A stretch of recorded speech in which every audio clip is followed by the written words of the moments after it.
नमस्ते दोस्तों, मैं योगेश माने इग्नाइट एकेडमी में आप सबका स्वागत करता हूं। दोस्तों, बहुत अच्छी खबर है कि गुजरात सरकार ने assistant inspector of motor vehicle की वैकेंसीज निकाली है। मैकेनिकल इंजीनियरिंग, ऑटोमोबाइल इंजीनियरिंग के स्टूडेंट के लिए रेपुटेड जॉब कहलाती है, क्योंकि इसका एक क्रेज होता है स्टूडेंट के अंदर, क्योंकि ये वर्दी वाली जॉब है और वर्दी सबको प्यारी होती है। तो दोस्तों, किसी भी एग्जाम को आप जब टारगेट करते हो ना, तो हमें यह समझना चाहिए कि उस एग्जाम का एक्चुअल में पैटर्न कैसा है, कौन से सब्जेक्ट पूछे जाते, कितने मार्क के लिए सब्जेक्ट पूछे जाते, कहां से तैयारी करनी चाहिए, क्योंकि हम जो एफर्ट दे रहे हैं वो बिल्कुल राइट डायरेक्शन में लगना चाहिए। जब तक वो एफर्ट राइट डायरेक्शन में नहीं लगेगा, तब तक सक्सेस मिलना मुश्किल हो जाता है। आपको हम अच्छे से उस आपके गोल तक पहुंचाने की जिम्मेदारी लेते हैं। आपको इस वीडियो को लास्ट तक देखना है। इस वीडियो में मैं क्या डिस्कस करने वाला हूं, तो आपको पैटर्न के बारे में बताऊंगा। एग्जाम का पैटर्न किस तरीके से है, क्या सिलेबस है, पिछले साल के पेपर में कौन से सब्जेक्ट के ऊपर कितने सवाल पूछे गए थे। मैं खुद पेन और पेपर लेके बैठा था, हर क्वेश्चन को निकाला मैंने, किस लेवल का क्वेश्चन है, किस चैप्टर से पूछा गया था, पूरा एनालिसिस किया गया है। नए सिलेबस से जो पेपर आया था उसका भी एनालिसिस कर चुके हैं। रेफरेंस के लिए हमने पिछले वाले पेपर का भी एनालिसिस कर रखा है, जो 300 मार्क का टेक्निकल पूछा, 300 क्वेश्चंस के टेक्निकल पूछे जाते थे, अब 125 टेक्निकल क्वेश्चंस पूछे जा रहे हैं। इन सब का हम एनालिसिस कर चुके हैं और वो आपके सामने लेके आने वाले। अब दोस्तों, हमारा टेलीग्राम ग्रुप का लिंक डिस्क्रिप्शन में दिया गया है, टेलीग्राम ग्रुप ज्वाइन कर लीजिए, अपडेटेड रहोगे सब चीजों के बारे में। इस एग्जाम के लिए जो जो चाहिए मैं आपको अवेलेबल करते देते रहूंगा। आपने YouTube चैनल सब्सक्राइब नहीं किया हो तो तुरंत कर लीजिए, क्योंकि बहुत सारी इंपॉर्टेंट चीजें मैं आप तक पहुंचाने वाला हूं। अब ऑल इंडिया के लिए हमने ये शुरुआत की है, हमारे काफी बढ़िया रिजल्ट रहे हैं। Assistant inspector of motor vehicle के लिए 400 से प्लस स्टूडेंट को सिलेक्शन हमने दिलवाया है। अब आपकी बारी है उस एग्जाम तक पहुंचने की। तो चलिए देखते हैं, पहले समझते हैं कि एग्जाम का पैटर्न क्या है। देखो दोस्तों, एग्जाम का पैटर्न समझते वक्त आपको पेपर 1 ऑब्जेक्टिव जो है उसको 3 पार्ट में डिवाइड किया गया है। कितने पार्ट में डिवाइड किया गया है? 3 पार्ट में। पार्ट ए जो है वो कंसर्न सब्जेक्ट है, जैसे कि मैकेनिकल इंजीनियरिंग के सब्जेक्ट है जिनका सिलेबस में आगे वीडियो में डिस्कस करने वाला हूं, वो सब्जेक्ट है। उनके ऊपर आपको 125 मार्क्स के 125 क्वेश्चन मिलने वाले। फिर उसके साथ में ही पार्ट बी जो है act, rules, guideline, institute, judgments, इनके बारे में है, जिसके 75 क्वेश्चंस होंगे। और हमारी बेहतरीन टीम जो है वो आपको इसमें गाइड करने वाली है। उसके बाद में पार्ट सी जो होगा वो गुजराती लैंग्वेज के बारे में, जिसके 50 क्वेश्चन होंगे और 50 मार्क का, ऐसे कुल मिला के 250 मार्क्स का 3 घंटे का समय होगा पूरा। उसमें आपको ये कवर करना है। उसके लिए लैंग्वेज जो होगी वो इंग्लिश और गुजराती, ऐसे दोनों लैंग्वेज में ये कैरिड आउट किया जाएगा। चलिए आगे। दोस्तों, आपने हमारा ऐप भी डाउनलोड नहीं किया हो तो डिस्क्रिप्शन में उसकी भी लिंक है, ऐप को भी डाउनलोड करना मत भूलिए।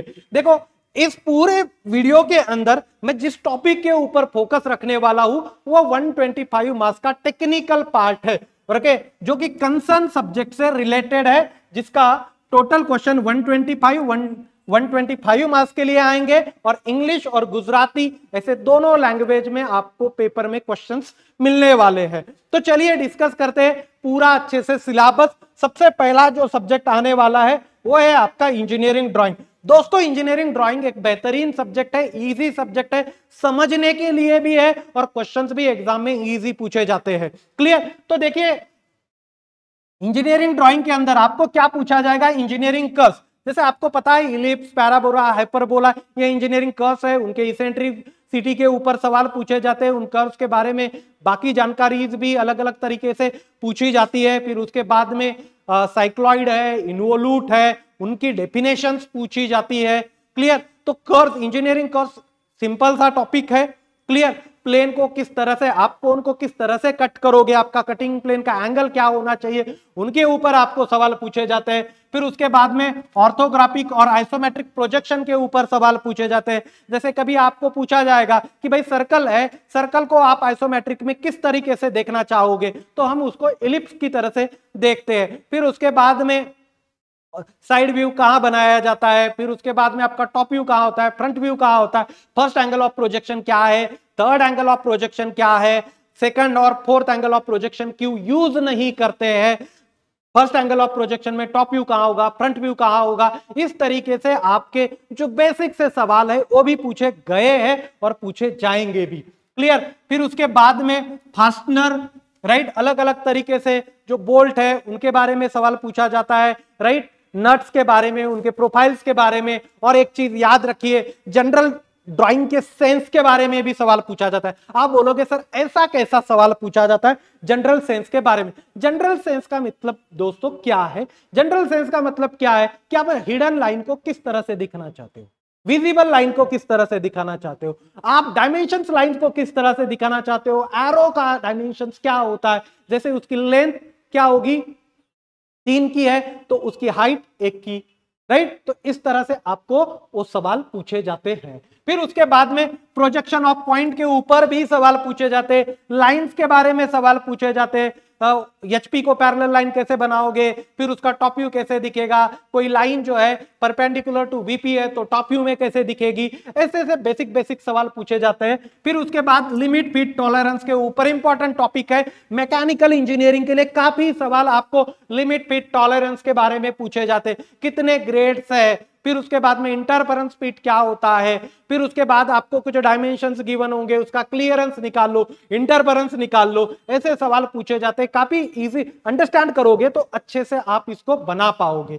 फिर उसके बाद में आता है इंजीनियरिंग मैकेनिक्स। आप ये समझ लीजिए दोस्तों कि आपके सिलेबस में सबसे ज्यादा न्यूमेरिकल किसी टॉपिक के ऊपर पूछे जाते हैं तो वो इंजीनियरिंग मैकेनिक्स है। मैकेनिक्स के ऊपर आपको अच्छे खासे न्यूमेरिकल मिलेंगे, चाहे वो डायनामिक हो या स्टैटिक हो। देखो centroid and centre of gravity standard फॉर्मूले पूछे जाते हैं, इसके बारे में सीजी निकाल लो, कहां सीजी होगा, या मोमेंट ऑफ इनर्शिया क्या होगा, मोमेंट ऑफ इनर्शिया के यूनिट भी पूछे जाते हैं। फिर कोप्लेनर कॉन्करेंट फोर्सेस, फोर्स का कोप्लेनर कॉन्करेंट फोर्स, मोमेंट कैसे निकाल लोगे उसकी, तो बेसिक बेसिक सवाल पूछते हैं, न्यूमेरिकल अच्छे आते। लास्ट पेपर में भी इसके ऊपर न्यूमेरिकल पूछे गए थे। फिर coplanar parallel and non concurrent forces, friction के ऊपर सवाल पूछा जाता है, फ्रिक्शन के एंगल के बारे में पूछा गया है, एंगल ऑफ रिपोज क्या होता है यह भी पूछा गया है, छोटे से न्यूमेरिकल फ्रिक्शन के ऊपर पूछे जाते हैं। फिर फ्रिक्शन फोर्स एरिया के ऊपर डिपेंड होता क्या, यह सवाल पूछा गया था। भाई फ्रिक्शन फोर्स एरिया के ऊपर डिपेंड नहीं होता है।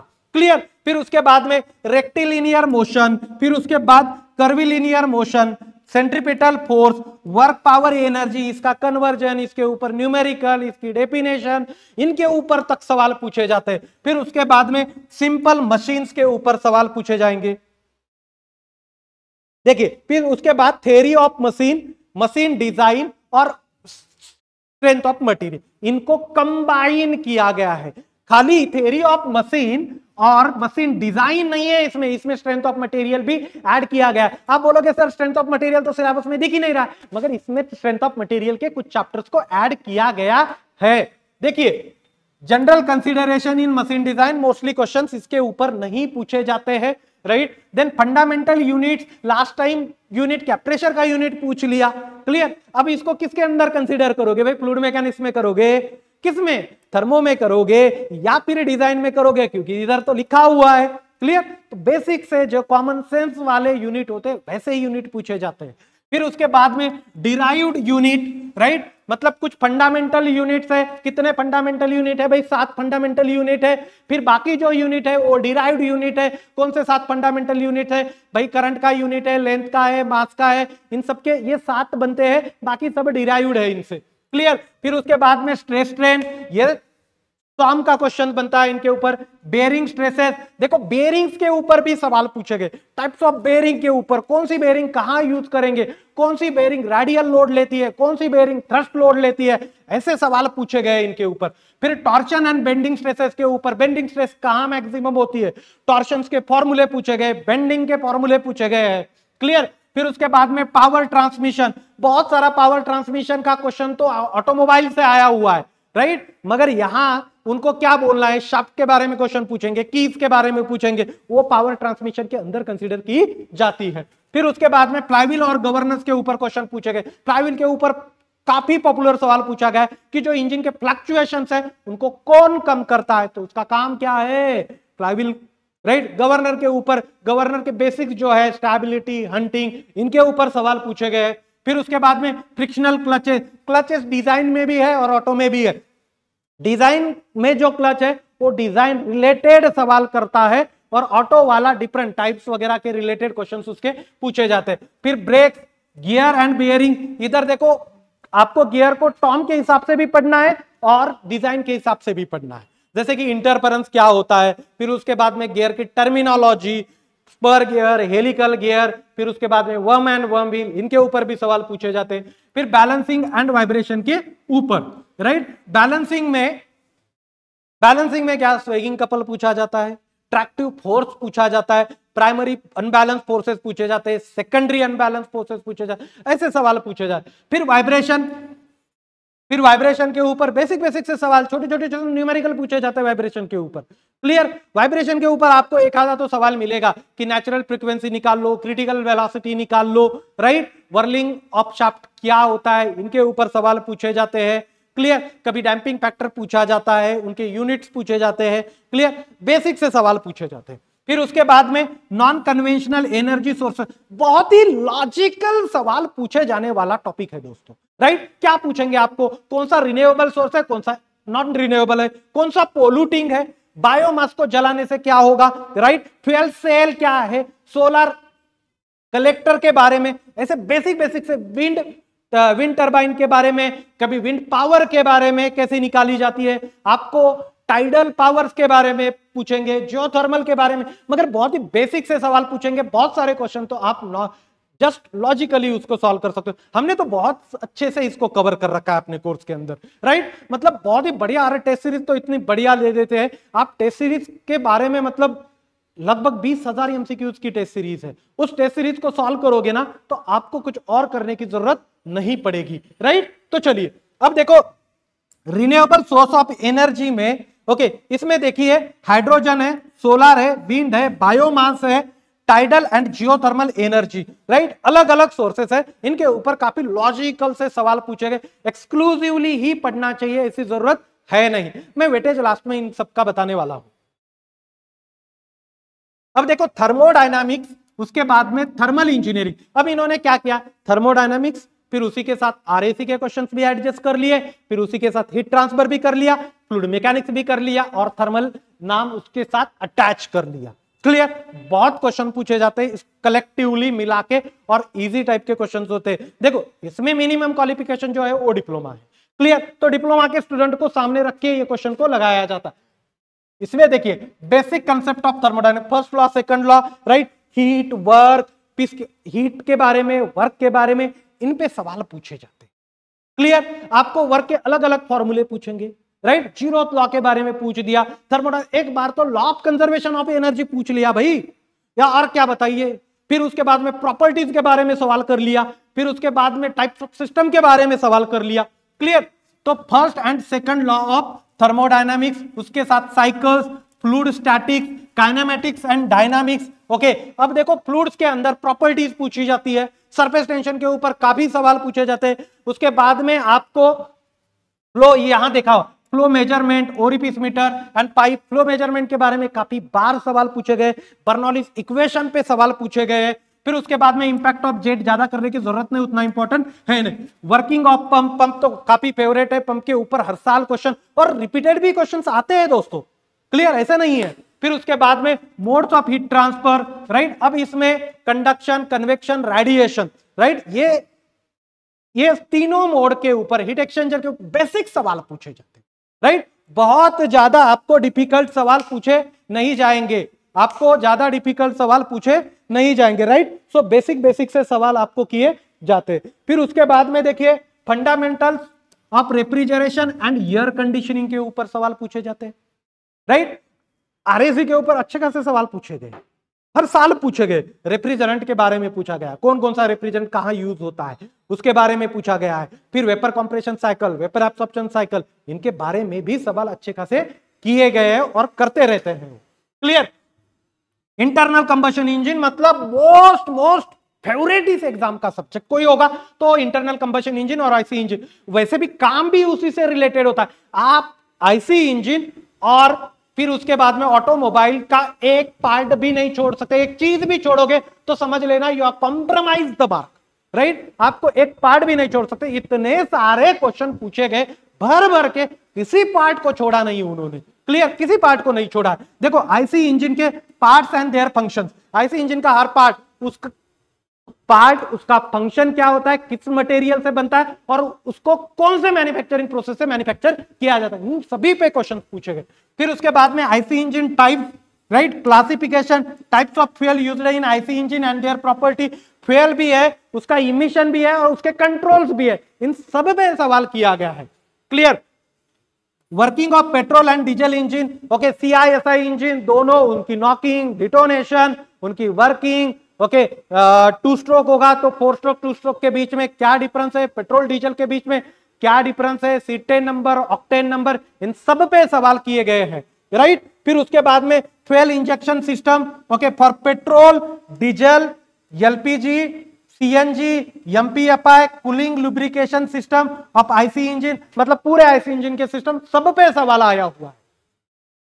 Combustion process, performance test of IC engine, eco friendly fuels, conventional, LPG, CNG, biodiesel fuel, मतलब फ्यूल इमिशन कंट्रोल, फिर आईसी इंजन सिस्टम, सब पे अच्छे भर भर के सवाल आए, क्लियर। आगे चलते, अब देखिए material and manufacturing engineering. Material हमें लगता है कि यार याद रखने के लिए डिफिकल्ट है, मगर दोस्तों इसको याद रखने के लिए आप एमसीक्यू को सॉल्व करते जाइए। जितने एमसीक्यू को सॉल्व करोगे उतना बेटर होगा आपके लिए, क्योंकि मटेरियल्स में आपको क्रिस्टल स्ट्रक्चर भी पूछा जाता है, ओके, फिर हीट ट्रीटमेंट भी पूछा जाता है। देखो यहां इंजीनियरिंग मटेरियल्स है, हीट ट्रीटमेंट इंपॉर्टेंट टॉपिक है, right. Ferrous non ferrous material, कौन से मटेरियल में क्या है, फिर प्लास्टिक के बारे में भी, पॉलीमर के बारे में भी पूछा जाता है, सिरेमिक कार्बाइड के बारे में भी पूछा जाता है, metal working, hot working, cold working, rolling, forging, extrusion, ये सभी प्रोसेस है। उसके बाद में metal casting and joining, right, metal casting पे सब टाइप पे उसका एप्लीकेशन, डिफेक्ट, सब पे क्वेश्चन आए हुए। वेल्डिंग में भी सभी वेल्डिंग के टाइप, उनके डिफेक्ट, इनके बारे में, उनका कहां एप्लीकेशन होता है, इनके बारे में भी सवाल आ चुके हैं। फिर basic machine tool, metal cutting के ऊपर भी सवाल आ चुके हैं, टूल लाइफ के ऊपर सवाल आ चुके हैं, टूल इक्विवेलेंस के ऊपर सवाल आ चुके हैं, चिप्स के टाइप्स के ऊपर सवाल आ चुके हैं, कौन सी कब चिप्स मिलते हैं इसके ऊपर सवाल आए हुए, डक्टाइल मटेरियल के ऊपर सवाल आ चुके हैं, मैलेबल मटेरियल को डक्टाइल, फिर उसके बाद ब्रिटल मटेरियल को कट करेंगे तो उसकी चिप कैसे बनेंगे, इन पे सवाल आ चुके हैं। फिर conventional manufacturing process like turning, welding, shaping, moulding, right, drilling, grinding, इनके ऊपर बेसिक सा करना है आपको, क्लियर। फिर उसके बाद में foundry technology and drilling. Automobile one of the very very very very very important topic, कि जिसके ऊपर सब सब सब सिस्टम पे सवाल पूछे, टायर, स्टीयरिंग, चेसिस, ब्रेक, सबके ऊपर, क्लचेस, गियर, ट्रांसमिशन सिस्टम, उसमें एलिमेंट कहां, कौन सा फिक्स करोगे, गियर बॉक्स कहां होता है, क्लचेस कहां होता है, सब पे सवाल पूछे। केम्बर क्या होता है, एस्पेक्ट रेशो क्या होता है, सब पे सवाल आपको भर भर के मिल जाएंगे। Okay, anatomy of vehicle, vehicle की एनाटॉमी, राइट। फिर उसके बाद में automobile system, necessity of clutches, type of clutches, construction and functional details of the clutches, सब इन सब पे सवाल आ चुके हैं, क्योंकि सवाल ही इतने पूछे गए कि जगह ही नहीं रही है। फिर necessity of transmission, right, types of transmission system, फिर brake and suspension system, control system, suspension पे भी भर भर के सवाल मिलेंगे आपको, right. Conventional steering and power steering, फिर उसके बाद में electrical system for starting, ignition, lightning, repair, maintenance of automobile. देखो दोस्तों, मैं आपको एक चीज समझाता हूं, आईसी इंजन और ऑटोमोबाइल ऐसा है कि कभी फील ही नहीं आता है कि पूरा हो चुका है। ऑटोमोबाइल इसलिए क्योंकि है, बहुत सारी चीजें नहीं पूछने का भी स्कोप बन जाता है, आईसी इंजन के अंदर भी ऐसा है, मगर हमें तो फुलेस्ट करना है, राइट। एक आधा क्वेश्चन बाहर इधर उधर चला गया तो वो बात अलग है। और कट ऑफ भी आप याद रखिए, कट ऑफ को भी आपको याद रखना है, 180 तक कट ऑफ आ चुका है और टॉपर 206 का, क्लियर। मतलब आप समझिए ना कि टॉपर 206 करते लगा गया, कट ऑफ साला 180 पे खत्म हो गया, राइट। तो ये चीज आपको समझनी है और आपको टॉप करना है, और हम गाइड करेंगे आपको, चाहे वो कोर्स के बारे में भी हो, एक्ट्स वगैरह के बारे में हो, या टेक्निकल के बारे में भी हो, आपको चिंता नहीं करनी है, हम लोग आपके साथ है, बस आपको हमें हमारे साथ बने रहना है। क्लियर। अब इसमें सब सिस्टम पे सवाल पूछा गया, कोई ऐसी बनी ही नहीं है कि जिसके ऊपर सवाल नहीं पूछा हो। जब मैं आपको एनालिसिस दिखाऊंगा ना भाई, इतने सवाल पूछे, तो आप खुद जान जाओगे सर बनता ही नहीं है कि कोई पार्ट छूटा होगा जिसके ऊपर सवाल नहीं पूछा गया हो। देखिए फिर उसके बाद में कैड कैम, छोटा सा टॉपिक है, राइट, स्ट्रेट फॉरवर्ड क्वेश्चन पूछे जाते हैं। बहुत सारे लोग इसको इंजीनियरिंग में भी छोड़ देते हैं, प्रिपरेशन के टाइम में भी छोड़ते हैं, क्योंकि इसका मतलब क्या हो, बहुत सारे एग्जाम में ये आता नहीं है। क्लियर। बहुत सारे एग्जाम में सिलेबस में नहीं है इसलिए छोड़ते हैं, मगर छोड़ना नहीं है दोस्तों। ऐसी रिस्क नहीं लेनी है कि जहां हमारे मार्क के साथ कॉम्प्रोमाइज हो। तो ऊपर ऊपर से कर सकते, बहुत डेप्थ में करने से बेटर। क्लियर। जैसे कि CAD work station, graphical package type of features, फिर उसके बाद में geometrical modelling, various CAD software, introduction to CNC machines, फिर constructional features, working, automatic tool changer, right, फिर उसके बाद में automatic parallel changer, CNC part programming. Mostly CNC के ऊपर बहुत सारे एग्जाम में काफी सवाल पूछे जाते हैं। बाकी आपको टाइप्स ऑफ सॉफ्टवेयर में, मॉडलिंग में सवाल पूछेंगे, स्ट्रेट फॉरवर्ड सवाल होंगे, मैं आपको इसके बारे में भी सेपरेटली गाइड कर दूंगा। क्लियर। फिर उसके बाद में पोल्यूशन एंड व्हीकल इंश्योरेंस, आजकल पोल्यूशन के ऊपर काफी सवाल पूछ रहे हैं। कुछ सवाल मैंने आईसी इंजन के अंदर भी डाल दिए थे, क्योंकि आईसी इंजन में भी पोल्यूशन के ऊपर सवाल पूछ रहे हैं, और इन्होंने सेपरेट पोल्यूशन और इंश्योरेंस का टॉपिक दे दिया है। क्लियर। अब देखो exhaust gases emission control system, clear, ये आईसी इंजन में भी पढ़ते हैं। उसके बाद में CNC conversion, vehicle noise and it's control, okay, noise control क्या है, फिर उसके बाद में नॉइस की लेवल वगैरह, इनके ऊपर भी सवाल पूछे जाते हैं। National and international standard norm for exhaust gas pollution control, laws जो होते हैं, भारत स्टेज 4, भारत स्टेज 5, 6, ये जो स्टेजेस है अलग अलग से, भारत स्टेज कब शुरू हुए थे, इनका कौन कौन से चीजों को कंट्रोल किया जाता है, एचसी नॉक्स क्या है, ये सीओ क्या होता है, कब ज्यादा इनका इमिशन होता है, इनके ऊपर भी सवाल पूछे जाते हैं। PUC certificate, licensing, regulation of motor vehicle insurance, जिसके साथ आपको लाइफ टाइम काम करना है ना, ये चीजें। क्लियर। अब देखो diagnostics and testing vehicle, clear, testing of various element of vehicle system like battery, clutches, brakes, right, wheel and tyres, okay, etcetera, performance test. अब ये टॉपिक को सेपरेटली पढ़ना मजा नहीं आता है, इस टॉपिक को पढ़ना है आपको तो इसको पढ़िए आप ऑटोमोबाइल के साथ, और इसके जो क्वेश्चंस भी आते हैं ना उसी से रिलेटेड आते हैं, और ऑटोमोबाइल के बुक से ही पढ़ लीजिए, काफी चीजें आपका प्रॉब्लम सॉर्ट आउट हो जाएगा। और क्वेश्चन भी लगता नहीं है कि इस टॉपिक के, लगता ऑटोमोबाइल के ही क्वेश्चन पूछे जा रहे हैं। क्लियर। अब सबसे इंपॉर्टेंट चीज कि एनालिसिस क्या है, मैं पहले ही समझा दूं आपको इस एनालिसिस के बारे में बताते वक्त कि दोस्तों ये जो एनालिसिस है ना, इसको समझने के लिए हमें करना क्या है, हमें यह समझना है कि जो क्वेश्चन पूछे गए थे, राइट, जो क्वेश्चन पहले पूछे गए थे, तो थोड़ा बहुत इधर उधर कैसे हो सकता है कि कोई ऑटोमोबाइल का क्वेश्चन मैंने आईसी इंजन के अंदर ऐड कर दिया, राइट, कोई आईसी इंजन का क्वेश्चन ऑटोमोबाइल से रिलेट कर दिया, राइट, ये पॉसिबिलिटी है, ऐसी चीज है। क्योंकि क्या है कि सेपरेट ऑटोमोबाइल का क्वेश्चन आइडेंटिफाई करना और कुछ क्वेश्चन आईसी इंजन के आइडेंटिफाई करना मुश्किल हो जाता।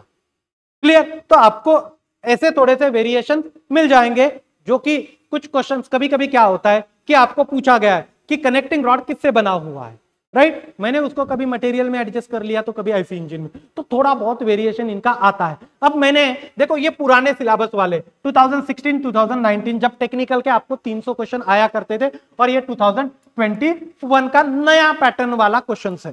क्लियर। अब देखो इसमें इंजीनियरिंग ड्राइंग पहले 300 मार्क का था, तब ये पूछा गया था इसके ऊपर 12 सवाल, 2019 में 10 सवाल पूछे गए, और 2021 में 6 क्वेश्चंस पूछे गए। एक आधा क्वेश्चन इधर उधर किसी टॉपिक में एडजस्ट हुआ, ऐसे हो सकता है, मैं पहले ही बता रहा हूं। एक्सपेक्टेड क्या है कि 4 से 5 मार्क तक ये आपके पेपर में आ जाए। क्लियर। 4 से 5 मार्क तक आपको इसके ऊपर आपके एग्जाम में सवाल मिले, और इजी सवाल मिलेंगे, छोड़ना नहीं। सबसे बुरी आदत क्या है कि डायरेक्टली सब्जेक्ट को स्किप कर लो, यह बुरी आदत है भाई, ऐसे थोड़े ना है कि इतने ही क्वेश्चन।